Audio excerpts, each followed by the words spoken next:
뭐라 하죠? 네, 사랑장.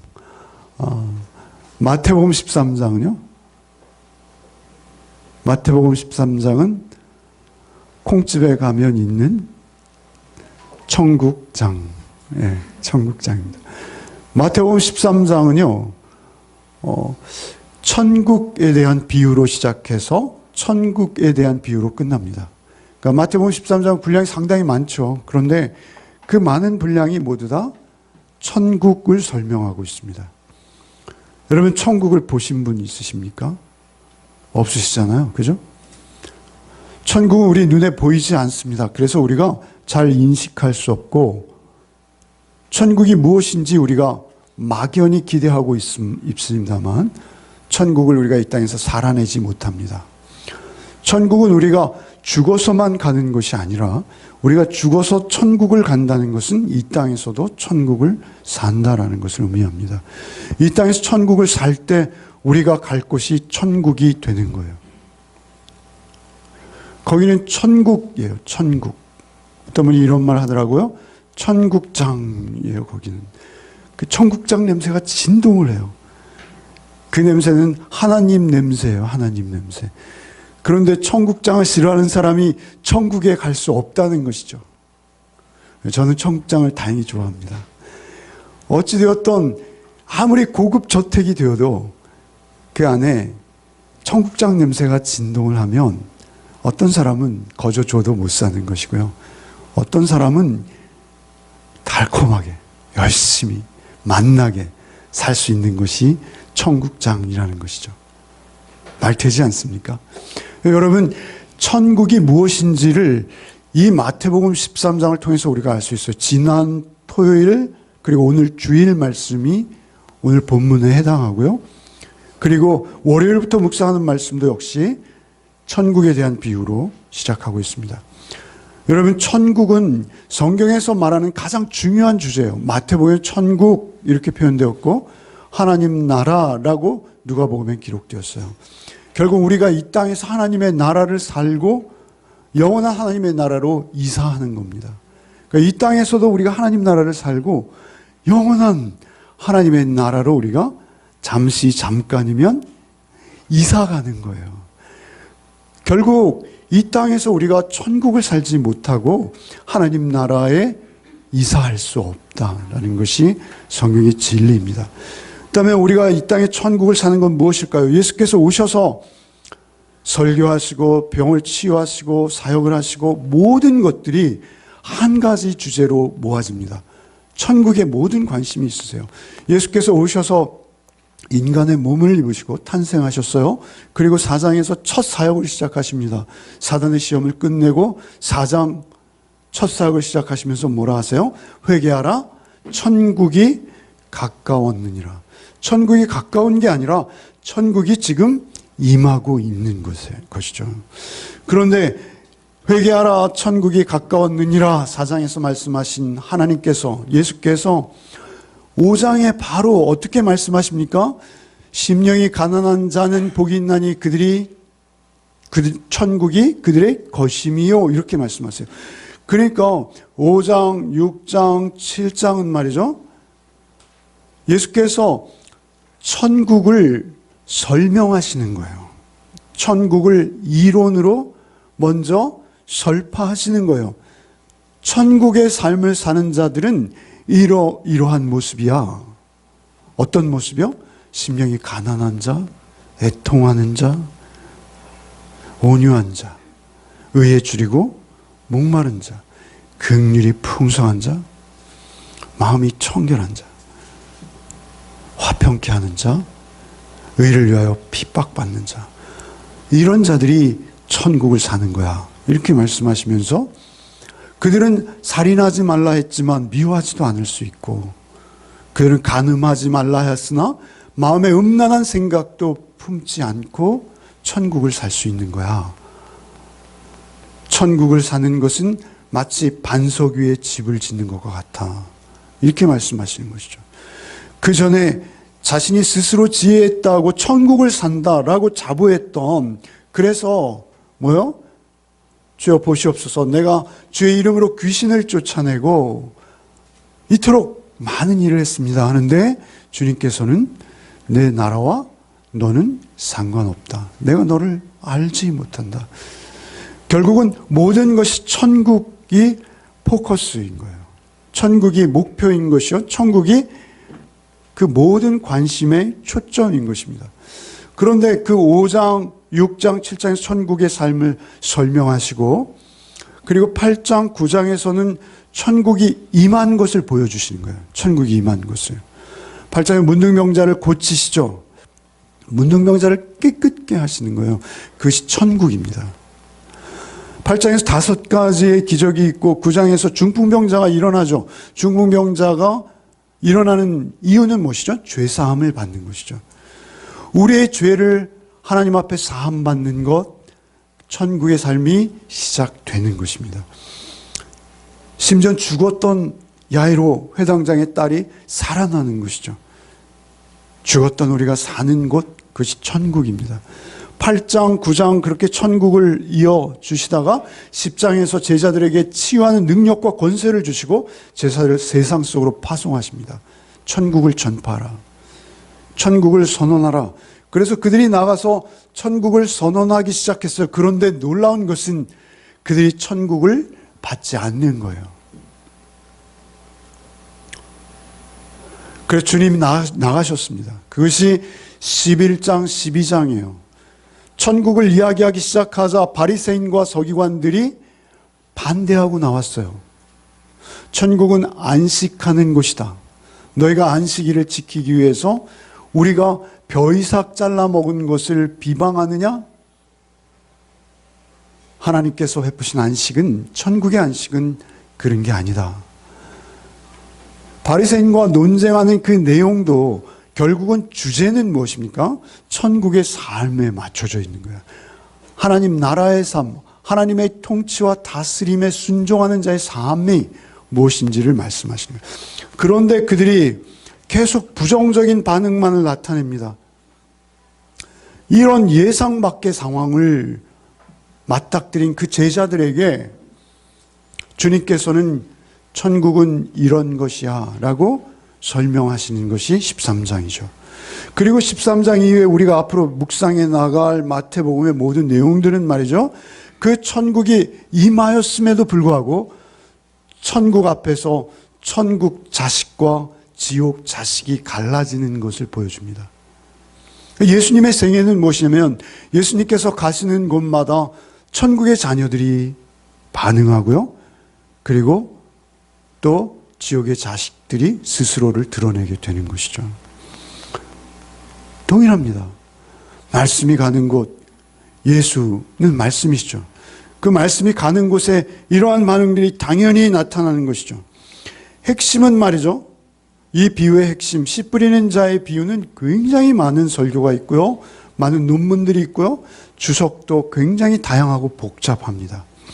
그런데 비유는 너무 쉽고 간단해요. 그런데 왜 이토록 분분한 해석과 주석과 많은 차이 나는 설교들이 있을까요? 우리가 정확히 그 핵심, 그 중심을 아는 것이 중요해요.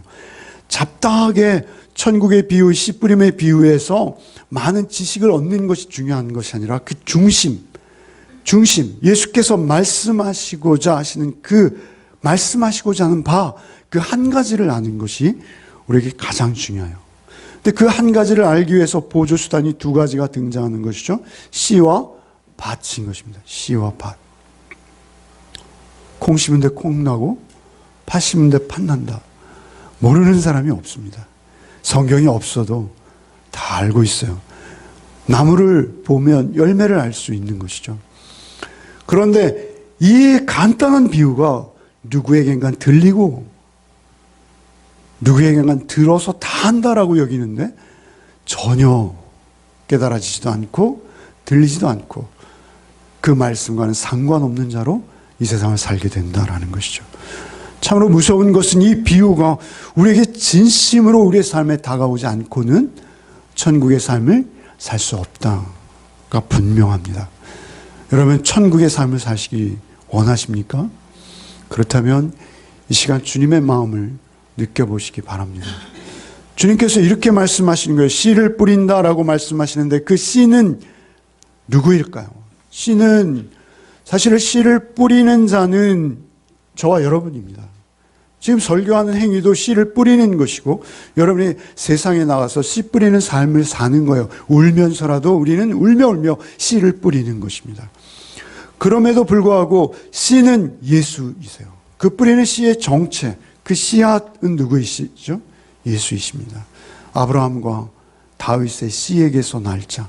말씀입니다. 결국 말씀이 육신이 되어 우리 가운데 거하심에 우리가 그 영광을 보니 아버지의 독생자의 영광이요 은혜와 진리가 풍성한 주의 말씀. 그 말씀이 우리 안에 장막을 치고 계시기에 우리가 예수를 전하는 것이요 복음을 뿌리는 거예요. 우리의 삶이 복음을 살아내면서 복음을 뿌리는 거예요.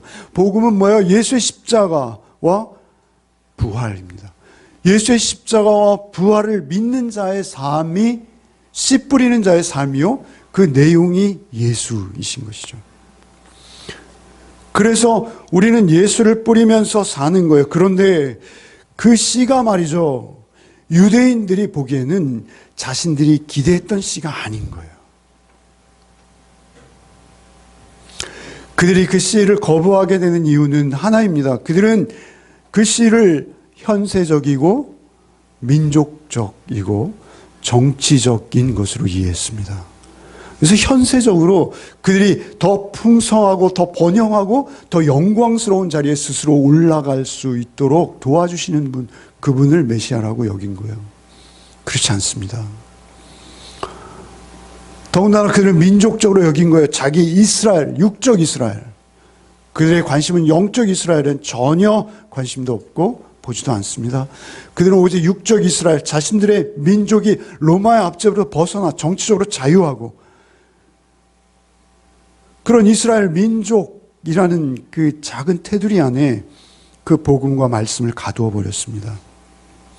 그래서 그들은 예수가 오셨는데 볼 수 없는 거예요. 듣지 못하는 거예요. 어떻게 세리, 저 죄인들, 저 문둥이들, 그들과 함께 밥상에 앉아 식사를 하시고 그리고 머리 넣을 곳도 없이 그 12명의 가난한 어부들 또 세리들을 데리고 끝없이 방황하는 저분이 메시아일 수 없다라고 여길 수밖에 없는 것입니다. 그들의 눈에는 보이지 않는 거예요. 그들의 귀에는 들을 수 없는 거예요. 그런데 그러한 상황 가운데서 누군가는 그 말씀을 듣고 생명을 얻는 자들이 나오더라는 거예요. 소수이죠.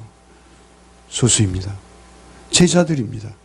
제자들이 나오더라는 것이죠. 그들이 놀랍게 변화되어서 하나님께서 바라시는 바로 그 열매를 맺고 있더라는 것이죠. 씨가 무차별적으로 뿌려져요. 씨는 어디에나 뿌려집니다. 그러나 씨의 운명은 밭에 있는 것입니다.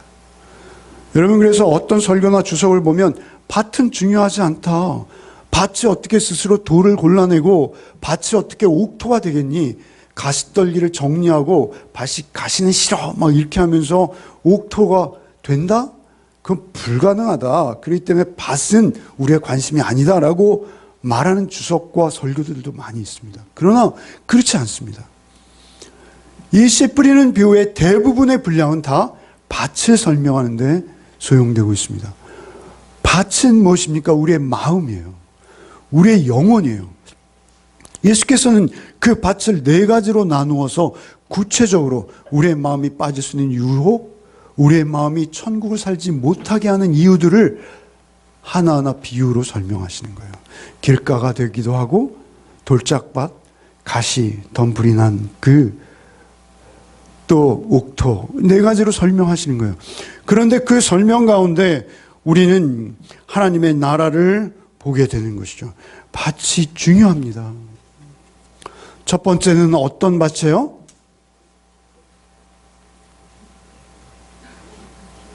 제가 이렇게 질문식으로 하기로 했어요. 이제 설교 혼자 안 할래요. 네. 뭐예요? 네. 대답하신 분은 복이 있을. 예. 지어다도 안 했는데 감사합니다. 처음에는 길가에 뿌려졌다는 게, 길가라는 것은 말이죠. 이스라엘의 농지에 가면 뭐 이렇게 밭과 밭 사이로 난 길을 말하는 것이죠. 대부분 그런 길이었어요. 그죠? 길이라는 것 자체가. 그러면 그 길가는 사람들이 밟고 지나다니는 곳이죠. 그래서 성경이 이렇게 말씀하세요. 천국이라는 단어와 함께 길가를 설명하세요. 천국에 관한 복음을 듣고 깨닫지 못할 때 악한 자가 와서 그 마음에 뿌려진 것을 빼앗아간다. 4절에는 뭐라고 해요? 새들이 와서 먹어버렸다. 이렇게 말씀하세요. 우리가 오늘날 기독교를 전하면요, 마음이 딱딱해져서요, 예수, 기독교, 교회, 난 너무 잘 알아. 말도 하지 마. 이런 심령들이 굉장히 많습니다, 세상에. 그죠? 우리가 늘 경험하지 않습니까? 뭔가 선입견에 의해서 뭔가 잘못된 지식, 성경이 아닌 그 외의 어떠한 지식들로 선입견에 꽉 매여 있는 것입니다. 그런가 하면 말이죠, 교회 안에도 그런 길가밭이 있어요. 이스라엘을 통해서 하시는 말씀이에요. 나는 복음 다 알아. 복음 다 이해했어. 짧잖아. 그거 너무 간단하잖아. 복음을 살아내는 것보다는 스스로가 복음을 완벽하게 소화하고 이해했다라고 여기면서 오히려 경홀히 여기는 거예요. 가볍게 여기는 거예요. 무시하는 거예요. 심지어는 조롱하는 거예요. 심지어는 집 밟는 거예요. 복음이 복음되지 못하는 그런 우리의 삶 속에서 길가와 같은 마음들이 있어요. 아니라고요? 타성에 젖어 있어요. 그래서 하나님의 말씀을 아주 무가치하게 여깁니다. 그래서 또 그 소리 뻔해 라고 마음이 단단해져 있는 거예요. 길가의 마음이에요. 여러분, 언제나 말씀을 들을 때마다 새로워야 되는데 말씀이 너무나 뻔해서 말씀만 시작하면 기도하시는 분들이 계세요. 그것은 우리의 마음이 완악해졌다는 증거입니다. 그래서 복음과 상관없이 살아가요. 교인이라 하면서, 그리스도인이라 하면서 사기와 속임과 배신과 세상에 있는 자들보다 오히려 더 완고하고 딱딱하고 이기적인 마음, 그런 마음으로 살아가는 그리스도인이 우리 주변에 많이 있습니다. 길가와 같은 것이죠. 두 번째는 무엇입니까? 예? 네. 어물어물 넘어가시려고 하시면 안 됩니다. 돌밭입니다. 두 번째는 돌밭이에요. 돌밭에는 어떤 특징이 있습니까? 돌밭은 흙이 깊지 않아서 곧 싹이 나오나 해가 돋은 후에 타서 뿌리가 없으므로 말라 죽어버리는 경우다. 말씀을 듣고 즉시 기쁨으로 받되 그 속에 뿌리가 없어 잠시 견디다가 말씀으로 말미암아 환난이나 박해가 일어날 때 곧 넘어지는 자. 여러분, 우리 기독교가요, 세상에서 환영받나요? 원래 죄인들이기 때문에 환영받지 못할 때는 어쩔 수 없어요. 그러나 사실 앞으로 우리가 예견할 수 있는 한 가지는요, 우리 기독교인들이 어디 가든지 지탄의 대상이 될 것은 뻔합니다. 그렇죠? 왜 그렇습니까? 우리 집사님께서 기도해 주셨습니까? 우리가 잘못 살아서 우리가 기독교를 오해시킴으로 말미암아 우리가 그것을 이해관계로 계산하고, 그래서 우리가 조금 이해가 나에게 이익이 된다 하면 그것을 경제적으로 자기의 사업 수완으로 내지는 정치적으로 악용하는, 그래서 오히려 사회적으로 반사회적인 그러한 단체로 우리가 오해되는 경우가 있을 수 있습니다. 어찌되었든 개독이라는 등 또한 서너 명이 모여서 기독교에 대한 비탄이 나옵니다. 비방이 나옵니다. 어떤 교회 목사님은 말이야, 재벌 총수야? 이러면서 나오면 사실 내가 기독교인이에요 라고 말하기 거북해집니다. 뿐만 아니라 거기까지면 좋은데 기독교인이기를 포기하는 자리까지 너무 쉽게 갈 수 있는 거예요. 그래서 딱딱한 돌들이 그 뿌리가 박히지 못하도록 그런 상태가 되어버린다는 거죠. 외부적으로 또 내부적으로. 여러 가지 요인들에 의해서 우리가 그런 조롱과 핍박, 모욕적인 언어들이 있을 때, 우리가 환영받을 수 없을 때, 그때 기독교를 향해서 획 돌아설 수 있는 그러한 연약한 믿음들이 우리 가운데 많다는 거예요. 우리의 마음의 상태가. 그 다음에 세 번째는 뭐죠? 가시떨기 밭이라는 것이죠. 가시가 기운을 막았다라는 것은 해설하실 때 말씀을 들었으나 세상의 염려와 재물의 유혹으로 말씀이 막혀서 결실하지 못하는 경우다. 재물의 유혹할 때 재물은 무엇이죠? 만몬입니다. 만몬. 근데 그 재물의 유혹에 막혀서 말씀이 도대체 진리로 믿어지지도 않고 말씀을 따라 살 수도 없는 상태가 되어버리는 거예요. 세상의 염려와 재물. 염려. 금요일도 말씀드렸습니다만 우리 막 20대 초반인데요. 아직도 노후를 걱정해요. 은퇴하면 어떻게 살지? 우리가 그런 염려에 한번 사로잡히면 우리가 그리스도인다운 삶을 전혀 살 수 없습니다. 헌신할 수도 없고 봉사할 수도 없고 섬길 수도 없고 누군가를 사랑하는 것, 우리가 그런 것은 사치스러운 게 되어버리죠. 세상 속에서 그저 매몰되어서 급급히 먹을 것, 마실 것을 위해서 평생을 살아가는. 여러분, 우리 부자 청년 잘 아시죠? 부자 청년에게 주님 찾아오셨어요. 그를 제자 삼기 원하셨어요. 내 소유를 팔아 가난한 자리에 나눠줘. 나를 따르라.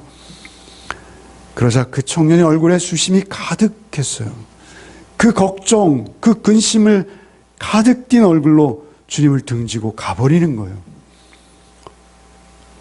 여러분, 우리 마태복음에서 이미 우리 묵상해 지나온 곳에서도 그런 것 경험했죠. 거라사 광인, 그 귀신 들린 자, 무덤에서 말이죠.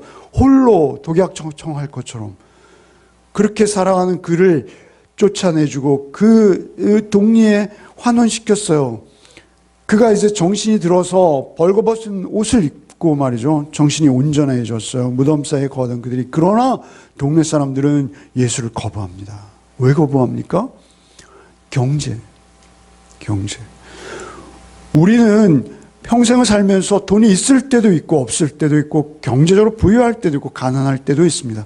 그러나 복음, 하나님의 나라를 살아내는 것은 그런 소유와 상관이 없습니다.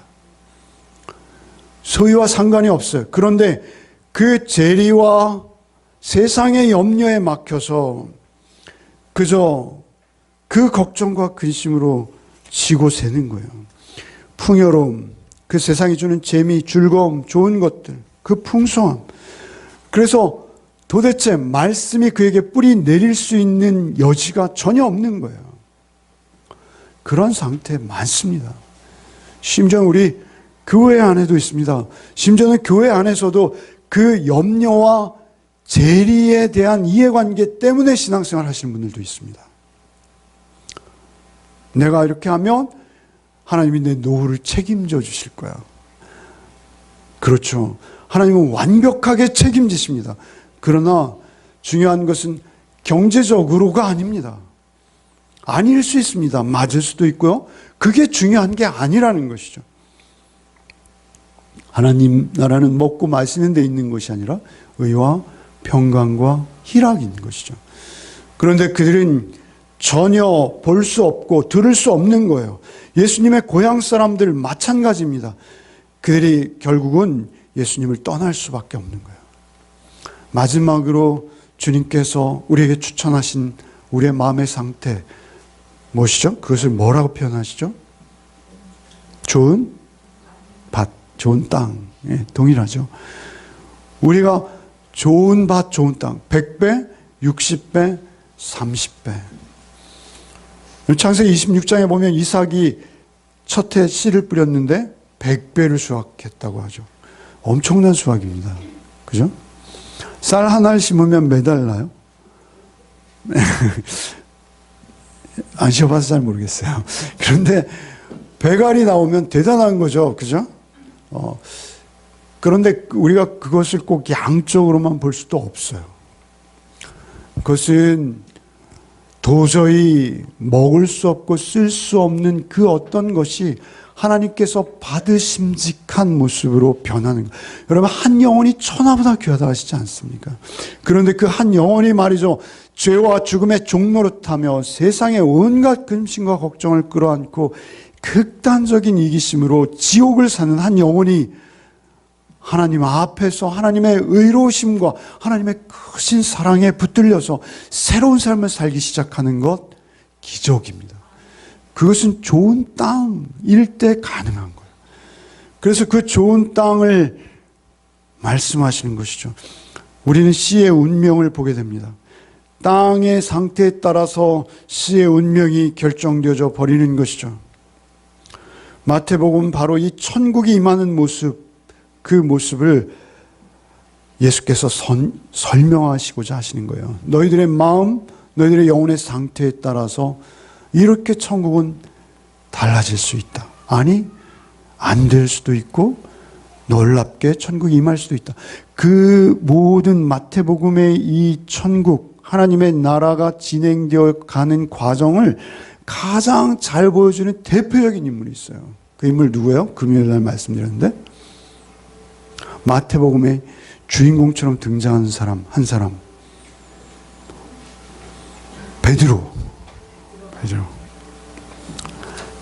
베드로의 삶을 말이죠, 어떤 신학자가 널뛰기 베드로의 신앙을 이렇게 그래프로 그렸더라고요. 여러분, 베드로의 신앙 잘 아시죠? 그 앞에서 여기 몇 장 몇 절 보이십니까? 보이세요? 남 집사님 보이세요? 몇 장 몇 절 보이세요? 보여요? 아, 감사합니다. 여기에 보면 지극히 긍정적인 상태에서 지극히 부정적인 상태를 오르락 내리락 하는 거죠. 근데 이것이 꼭 베드로의 경우만이 아니라 할 수 있습니다. 어찌되었던 그의 그 초반엔 말이죠, 상당히 긍정적인 모습으로 출발합니다. 4장 18절에 부르심에 응답하는 거예요. 8장 14절에 장모의 집으로 예수님을 초대하는 거예요. 마태복음에 나타나는 거예요. 마태복음을 중심으로 하는 것입니다. 8장 14절에 그 열병에 걸린 장모가 치유를 받는다는 것은 무엇이죠? 예수님과 예수님의 제자들을 자신의 집으로 모시는 거죠. 굉장히 긍정적이지 않습니까? 그러다가 그가 10장 2절에 보면 12명의 명단에 들어갑니다. 제자로 인정받는 것이죠. 14장 28절에 그런데 말이죠, 무리를 걷게 하소서 이렇게 예수님에게 요청하죠. 상당히 긍정적인 것이죠. 그런데 바로 그 다음 순간 어떻게 됩니까? 빠져들어가는 거예요. 왜 빠집니까? 바람을 보고 무서워진 거예요. 세상을 보고 무서워진 거예요. 야, 이렇게 경랑이 있는 세상 속에서 내가 하늘을 보고 살 수 있을까? 굉장히 부정적인 거예요. 그러다 갑자기 최고치를 칩니다. 그게 16장 16절이죠. 그죠? 주는 그리스도시요 살아계신 하나님의 아들이십니다. 바연하시구나. 복이 있도다. 이것을 내게 알게 한 자는 하나님이시구나. 내가 너를 반석이 되게 하겠으니 너는 천국의 열쇠를 가지고 내가 매면 매이고 풀면 풀릴 것이다. 얼마나 놀라운 축복입니까? 하늘을 다 가졌습니다. 그런데 그 다음에 바로 어떻게 합니까? 예수를 오해하는 거예요. 유대인들과 같이 예수를 정치적이고 현세적인 예수로 보는 거예요. 내가 십자가에 죽을 것이다 라고 하자마자 예수를 붙들고 간하여 이르되 절대 그런 일이 있을 수는 없습니다. 그것이 16장 22절인 거예요. 그리마옵소서. 그러다가 갑자기 변화산에 갑니다. 17장 1절 변화산 꼭대기에 올라가요. 얼마나 좋습니까? 변화산에 3명 데리고 가셨는데요, 그 중에 베드로가 선택되었어요. 매우 긍정적이죠. 그런데 거기서 초막셋을 짓고 여기가 좋사오니 순식간에 17장 1절에서 꼭대기였는데 17장 4절에서 바닥으로 추락하는 베드로의 모습. 여러분은 다르십니까? 우리도 비슷합니다. 그러다가 다시 또 올라갔다가 내려갔다. 18장 21절엔 도대체 용서를 몇 번이나 해야 됩니까? 19장 21절에는 난 다 버리고 쫓았는데 주님 하면서 자기 주장을 내세우기 시작하죠. 저점인 거예요. 26장 33절에 26장 37절에 말이죠. 그런데 놀랍게 예수께서 그를 기도의 자리 겟세마네로 부르십니다. 26장 37절이죠. 26장 37절. 여기를 보고 계시죠? 겟세마네 기도에 예수 그리스도의 기도의 동역자로 부름을 받는다. 얼마나 긍정적입니까? 얼마나 영광입니까? 그런데 거기서 어떻게 했습니까? 잠들었습니다. 우리의 모습인 거예요.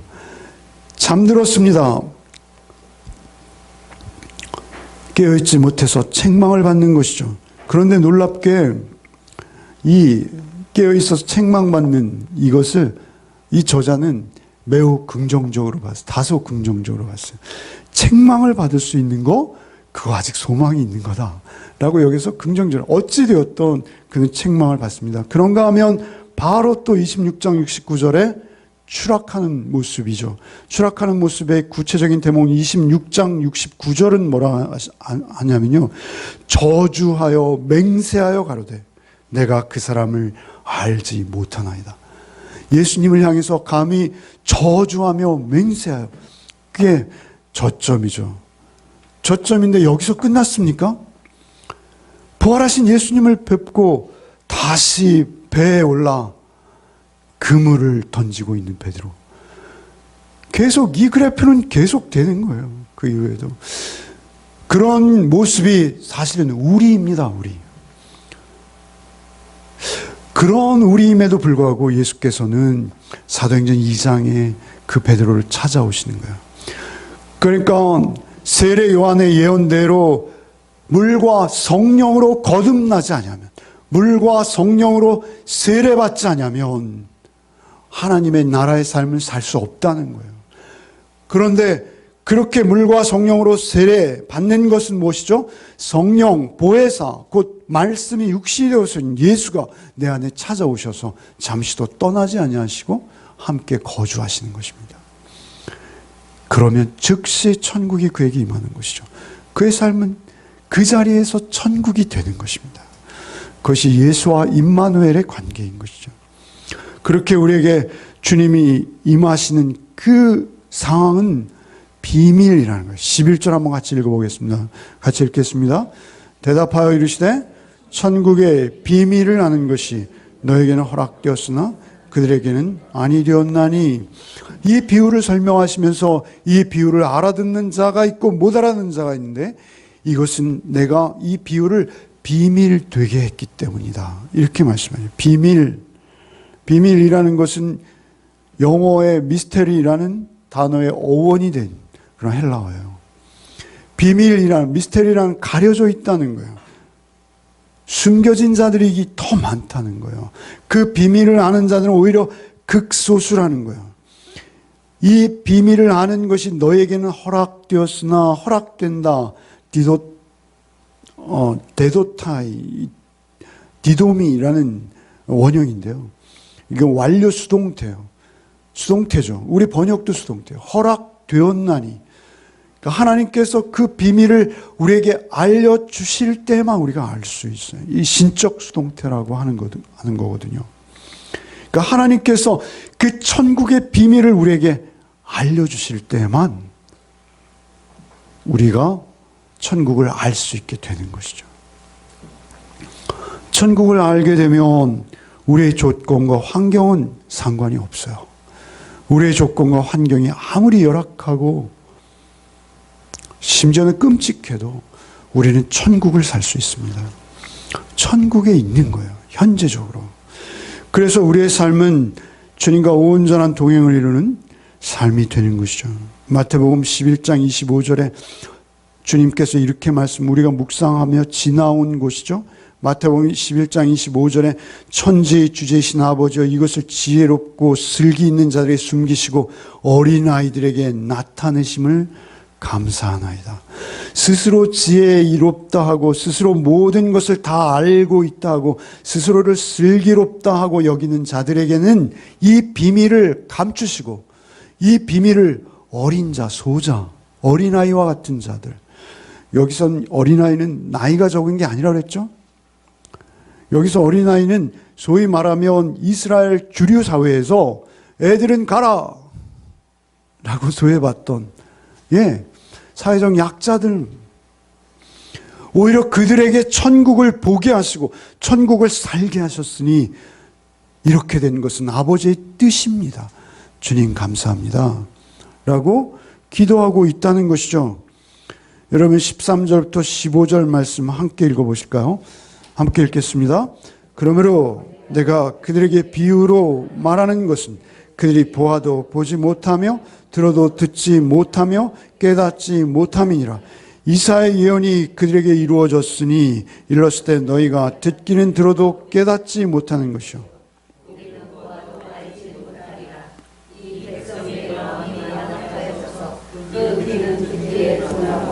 눈은 감았으니 이는 눈으로 보고 귀로 듣고 마음으로 깨달아 내게 구심을 받으라 하였느니라. 그들은 한번 듣기를 거부하기 시작하면요, 마음이 점점 완악해집니다. 그래서 한번 마음이 닫혀서 예수를 자기가 기대했던 예수로 기대하면요, 점점 현실에 온전하신 예수의 모습은 그에게 희미해집니다. 그러다가 아주 지워집니다. 그러다가 엉뚱한 모습이 되어버립니다. 그것은 우상입니다. 결국은 이스라엘이 그랬었던 것이죠. 우리가 묵상했던 예레미야 5장 21절에 우준하여 지각이 없으며 눈이 있어도 보지 못하며 귀가 있어도 듣지 못하는 백성이요, 이렇게 책망을 하시죠. 예레미야가 그렇게 말씀하시는 거예요. 에스겔 12장 2절 말씀에 인자야 내가 패역한 족속 중에 과도다. 그들이 볼 눈이 있어도 보지 아니하고 들을 귀가 있어도 듣지 아니하나니 그들은 패역한 족속. 볼 눈이 있는데 보지 않는 거예요. 스스로 눈을 감아버리는 거예요. 스스로 싫은 거예요. 그 부정하고 싶은 거예요. 예수 그리스도 있는 실체의 모습을 보기 거부하는 거예요. 그런데 그렇게 하기 시작하면 점점 예수를 보는 눈이 닫혀가는 거예요. 그게 성령 해방죄예요. 결국 그로 인해서 에스겔서에는 뭐예요? 주의 영광이 성전을 떠나지 않습니까? 우리가 하나님의 성전인 것과 우리 안에 성령이 계시는 것을 알지 못하느냐? 고린도서 3장 16절. 그런데 그 성령이 우리를 떠나시는 거예요. 왜요? 우리가 보기를 거부했어요. 눈이 있는데도 감았어요. 귀가 있는데도 스스로 닫았어요. 더 이상 구원받게 할 길이 없는 거예요. 여러분, 하나님의 말씀이 날마다 새롭게 들리시는 복이 있으시기 바랍니다. 하나님 말씀 들을 때마다 그 말씀이 아닌 거예요. 새롭게 들리는 거예요. 주님께서 나를 사랑하신 그 말씀 들을 때마다 새롭고 날마다 새롭고, 예수께서 요한복음 9장 30절 이렇게 말씀한, 예수께서 가라사대 내가 심판하러 이 세상에 왔으니 보지 못하는 자들은 보게 하고 보는 자들은 소경이 되게 하려 함이라. 보는 자들 오히려 보지 못하게 하시겠다네요. 보지 못하는 자들을 오히려 보게 하시겠다는 거예요. 얼마나 무서운 말씀입니까? 그것이 교회 안에서 선포되어지는 말씀이에요. 요한복음 12장 40절 말씀, 저의 눈을 멀게 하시고 저의 마음을 완고하게 하셨으니 이는 저희로 하여금 눈으로 보고 마음으로 깨닫고 돌이켜 내게 고침을 받지 못하게 하렴이라. 주님께서 택한 자와 택하지 않은 자를 나누시는 거예요. 여러분, 십자가는요, 우리의 구원의 가장 은혜로운 표징이요, 우리의 증거이면서 동시에 그 십자가는 우리를 심판합니다. 늘 말씀드려요. 심판한다는 것은 십자가가 내 앞에 있을 때 그 십자가를 우리가 어떻게 인식하느냐에 따라서 우리의 삶은 천국과 지옥으로 갈리는 거예요. 그 십자가 앞에서 이미 천국이 이루어지기도 하고 지옥이 펼쳐지는 것이에요. 15절에 보면 오늘 본문에 완악하여져서라고 말씀하세요. 완악하여진다는 것은 헬라어음이 비만해져, 살이 쪘다는 거예요. 살이 쪄서 하나님의 말씀이 그 심령골수를 찔러 쪼개야 하는데 쪼개지지 않는 거예요. 완악한 거예요. 놀랍게 주님 이렇게 말씀하세요. 12절 한번 읽어보시죠. 무릇 있는 자는 받아 넉넉하게 되되 없는 자는 그 있는 것도 빼앗겨. 있는 자래요. 처음엔 있는 듯 했어요. 돌밭이고 가시밭이 돼버리는 거예요. 그래서 있는 듯 했는데 빼앗겨서 더 가난해지는 거예요. 여러분, 부익부 빈익빈이라는 사회에 우리가 말하는 속담 있잖아요. 그대로 적용되는 거예요. 영적인 세계는 더 엄격하고 더 무섭게 적용되는 거예요. 예수 그리스도가 주인된 자에게는 세상이 점점 더 또렷하게 보이기 시작하는 거예요. 그러면서 그 세상을 분별할 수 있는 자리까지 가는 거예요. 그래서 이제 세상이 보이는 거예요. 그런가 하면 예수 그 중심에 있지 않으면 점점 어두워지는 거예요. 점점 눈이 머는 거예요. 더 가난해지는 거예요. 하나님의 말씀에 대해서는 더 상관없는 자리로 깊이 내려가 버리는 그러한 저주가 우리들에게 있다는 것이죠. 13절 이하의 모습인 것이죠. 그들이 보아도 보지 못하며 들어도 듣지 못하며 깨닫지 못함이니라. 이 백성들이 마음이 완악하여져서 그 귀는 들어도 둔하고 눈은 감았으니. 그래서 우리가 앞에서 보았던 마태복음 12장 43절 이하에 더러운 귀신이 사람에게 나갔을 때 물 없는 곳을 다니며 쉬기를 구하되 얻지 못하고 이에 가로되 내가 나온 내 집으로 돌아가리라고 와보니 그 집이 비로소 소재되고 수리되었거늘 이에 가서 저보다 더 악한 귀신 7을 데리고 들어가 거하니 그 사람의 나중 형편이 전보다 더욱 심하게 되네. 무릇 있는 자는 받아 더 풍성하게 없는 자는 빼앗긴다라는 말씀과 동일한 거예요. 그리고 바로 성령 해방죄가 붙어서 나오는 거예요.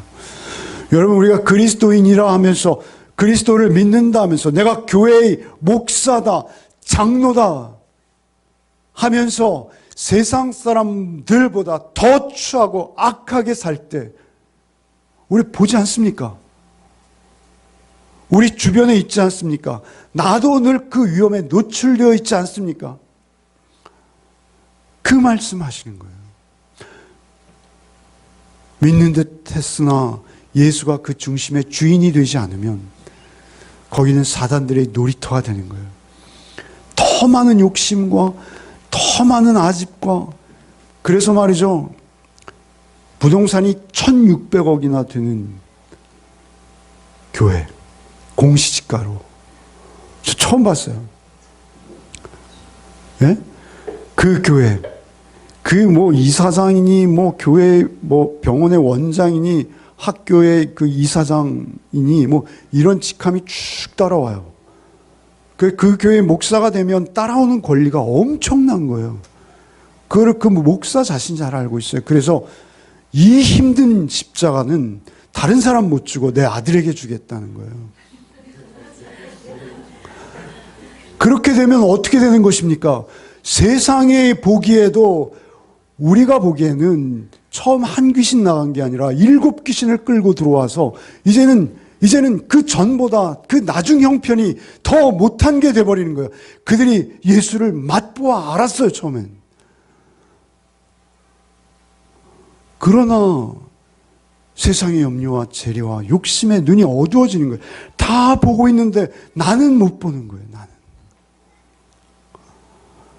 그러니 처음부터 안 믿은 게 나은 거죠. 우리가 그런 형편에 처할 수 있다는 거예요.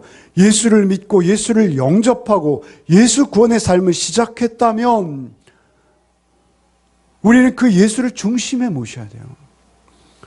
그리고 늘 그 예수가 나의 죄됨, 나의 가라지 같은 모습들을 밝혀주실 때, 꺼내어 보일 때, 베드로와 같이 오르락 내리락 널뛰기를 하는 한이 있어도 우리가 그 가운데서도 다시 예수를 붙들고 일어나는 거예요. 다시 예수를 붙들고 회복하는 거예요. 다시 나를 정결케 하고 나를 씻어낼 수 있는 것은 오직 예수로만 가능한 거예요. 그래서 구약 성경엔 이렇게 표현했어요. 호세아 10장, 예레미야 4장, 묵은 땅을 기경하라. 묵은 땅을 기경하라. 우리의 묵은 땅, 우리의 딱딱해진 마음을 기경하라는 거예요. 그런데 어떻게 밭이 자기 밭을 자기 스스로 기경할 수 있겠습니까? 나의 의지도 필요해요. 그러나 그 의지조차 하나님께서 주시는 의지이죠. 그러나 그 밭을 정작 기경하는 것은 말씀이고 씨예요. 그런데 그 말씀이 어떻게 우리를 기경합니까? 예수께서 말이죠. 요한복음 12장에 보면 제가 분당 우리 교회 헌신 예배 때 전한 말씀 기억하시죠? 요한복음 12장 그 말씀 무엇이죠? 헬라인 두 사람이 예수님을 찾아왔습니다. 그러자 예수께서 엉뚱한 말씀을 하세요. 이제 내가 영광 받을 때가 왔다라고 말씀하세요. 그러면서 바로 이어서 말씀, 한 알의 밀이 땅에 떨어져 죽지 아니하면 한 알 그대로 있고 죽으면 많은 열매를 맺느니라. 예수께서 자신의 죽음으로 우리의 묵은 밭을 기경해 주시겠다라고 약속하시는 거예요. 예수의 죽음만이 우리의 묵은 밭을 기경해낼 수 있어요. 우리를 정신 차리게 하는 거예요. 여러분, 목사는 여러분에게 위로와 소망만을 전하는 것이 아니라 여러분이 이 자리에 오실 때 여러분의 밭이 기경될 수 있도록 독한 말로 여러분을 쏴야 되는데 저는 셰파드가 아니라 애완견이 됐어요, 점점. 셰파드 뭔지 아시죠? 셰파드. 셰파드는 목자라는 뜻이에요. 양을 감독하는, 막 짖어대야 되는, 물어뜯어야 되는데 여러분 물어뜯기는커녕 여러분 앞에서 꼬리를 살랑살랑 흔들고 있는 저의 나약함. 여러분, 그러나 말씀이 여러분을 물어뜯으시기를 바랍니다. 여러분 정신 차리셔야 돼요. 예수만 우리의 밭을 기경할 수 있어요. 예수만 우리의 묵은 밭을 기경할 수 있어요. 예수가 여러분의 주인이 되지 않고는 여러분의 밭은 점점 딱딱해지고 쓸모없는 모습으로 퇴락해 갈 수밖에 없는 거예요. 예수께서 찾아오셔서 말씀을 전할 때 그 앞에 반응은 두 가지로, 싫으면 떠나는 거예요. 그리고 그것이 진리라면 붙잡는 거예요. 붙잡기 위해서는 대가를 치르는 거예요, 여러분. 천국의 비유는 진주의 비유. 진주는 자기의 모든 소유를 팔아 그 진주를 사는 거예요. 그 보물이 붙여있는, 이제부터 천국의 비유가 7가지 나오는데요. 그 7가지 모델은 대가지불이라는 게 있어요. 여러분, 유대인들이 그토록 예수님을 거부하고 끝내는 십자가에 못 박았지만 여러분, 그 모습들을 고스란히 지켜보고 돌이키는 자들이 있어요. 니고데모를 아시죠? 니고데모는 진리를 본 거예요. 어렴풋이 봤어요. 그 비밀을 깨닫진 못했어요. 그래서 예수께 오는 거예요. 천국이 누구의 것입니까? 그것은 물과 성령으로 거듭난 자의 것이다. 니고데모는 분명히 사내들은 공회의원으로서 자격을 박탈당했을 거예요. 그가 대가 지불을 위해서 치른 것들은 엄청난 걸 거예요. 그러나 그는 그때 당시에 사내들인 공회원들처럼 그렇게 사람들의 존경과 사랑을 받고 경제적인 혜택을 누리지는 못했을지 모르나 그는 천국을 상속받았을 것이죠. 여러분, 아리마대 요셉, 그도 사내들인 공회의원이었어요. 그런데 그가 자기의 묻힐 그 무덤에 예수님을 모시는 영광을 받았죠. 그도 물론 이 땅의 삶을 사는 동안 예수를 믿음으로 해서 철저히 대가 지불을 했을 거예요. 그러나 그 대가와는 비교할 수 없는 하나님 나라를 기업으로 받는 놀라운 축복의 주인공이 되었다라는 것을 잊지 마시기 바랍니다. 성경은 이것을 우리에게 상속하기 원하시는 거예요. 하나님의 나라, 천국을 여러분에게 상속해 주시기 원하는 거예요. 그 천국을 지금 여기서 살아내셔야 하는 거예요. 그것은 날마다 주의 말씀으로, 그 십자가로 내 딱딱한 밭을 기경해야 되는 거예요. 그 십자가의 골이 우리 마음에 깊이 패이면 패일수록 우리가 그 은혜와 사랑에 붙들린 자로 우리가 이 땅 가운데 살아가게 하실 줄 믿습니다. 오직 주님만이 우리의 마음밭을 기경하십니다. 오직 주님만이 우리를 다시 살리십니다. 그런데 우리는 열매를 말이죠, 꼭 우리의 자녀, 내 사업. 예? 여러분 다윗의 자녀 누군지 아시죠? 압살롬. 다윗의 자녀 누군지 아시죠? 암논. 암논이 어떤 인물인지 아시죠? 근데 우리는 스카이캐슬, 우리의 주소가 어디에 있습니까? 우리의 관심이 어디에 있습니까? 다 못 줘도 한 가지 줘야죠, 걔들에게. 안타깝습니다, 저도. 그러나 그것은 하나님만 하실 수 있는 것이기에 우리는 그저 구하는 거예요. 저들의 눈을 열어 주의 기이한 법을 보게 하소서. 저들의 귀를 열어 주의 말씀을 듣게 하소서. 하나님만 하실 수 있사오니 주여, 저는 그저 구하고 찾고 두드릴 따름입니다. 주여, 우리의 의지와 결단, 우리의 삶을 통해서 저들이 천국을 찾게 하여 주옵소서. 우리의 삶의 모습과 우리의 삶의 행태를 통해서 저들이 천국을 이 자리에서 볼 수 있도록 주여 은혜 베풀어 주옵소서. 내가 먼저 그 은혜의 주인공으로 천국을 살아내게 하여 주시되 저들 앞에서 천국을 살아내는 복이 나에게 있게 하여 주옵소서.